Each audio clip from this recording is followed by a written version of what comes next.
Since my childhood, I have always been a shy and introverted person. Most of my childhood memories include being nervous around people and overwhelming situations.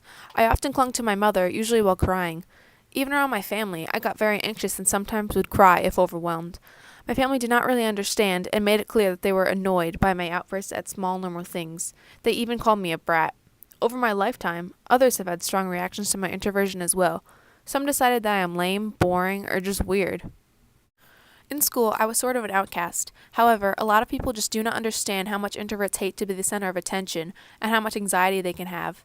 It was hard for me to make friends when I was younger. I was almost exclusively comfortable around one or two non-relatives and my cats.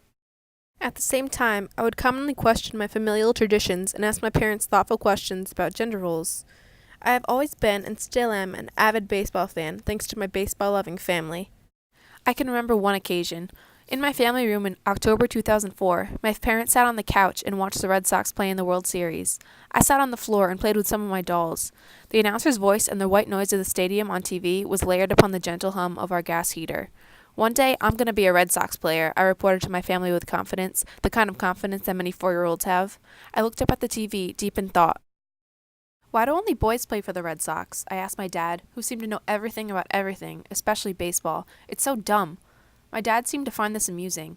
You're right, it is dumb, but that's the way Major League sports work, I guess. Satisfied with that answer only because I could not do anything to fix it, I continued to play with my dolls and hoped that someday the rules would change. I did not know what a feminist was at that time, but what I felt became the basis of feminism for me. It made me angry and sad that women are treated differently than men just because they are women. As I grew older, I was still an introvert and a feminist. I improved a little with my social skills as I got into high school, made close friends, and got a job. However, my social skills are still not amazing. I still get very anxious in most situations and around people. Most introverts come to find out that usually we just have to deal with it. It's not easy, but that's what we have to do. Also during my high school years, I became more knowledgeable about feminism and actually considered myself a feminist. My friends and I would even discuss feminism while hanging out. I became more passionate during my junior and senior years, the years that Trump and the Me Too movement occurred.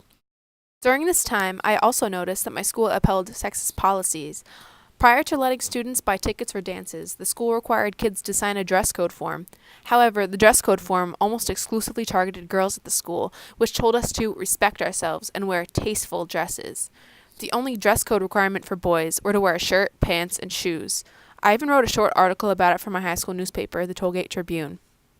For my senior project, I shadowed a civil rights attorney at the Rhode Island Commission for Human Rights. That is my dream job, to advocate for people, especially women, who have been discriminated against. This will definitely not be easy for me, since my introversion and anxiety make it difficult to talk to people and speak my mind.